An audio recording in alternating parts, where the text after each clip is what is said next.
हे बघा मित्रांनो, रात्रीच्या वेळेस अशा गोगलगाया झाड कोरताना किंवा झाडावर चढताना दिसतात. हे बघा, एका झाडावरती 10 ते 15 गोगलगाया आहेत.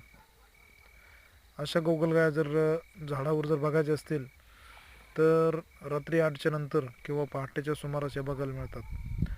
सकाळी आपण प्लॉटला राऊंड मारताना आपल्या लक्षात येत नाही या झाडाला अळी खाते की ससे खातात की गोगलगाया खातात की आणखी काही खाते. परंतु याचा गोगलगायांचा झाड खायचा वेळ हा रात्री उशिरा असतो आणि पहाटेच्या सुमारास संपूर्ण रात्रभर यांचा प्रोग्राम चालू असतो. आपण रात्रीच्या वेळेस प्लॉटला चक्कर मारत नाही, त्यामुळे आपल्या लक्षात येत नाही नेमकं झाड काय करतो ते.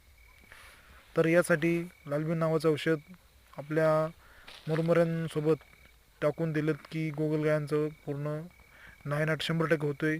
हा प्रयोग 100% करून बघा. आम्ही पण केला आहे. आम्हाला याचा भरपूर रिझल्ट आहे.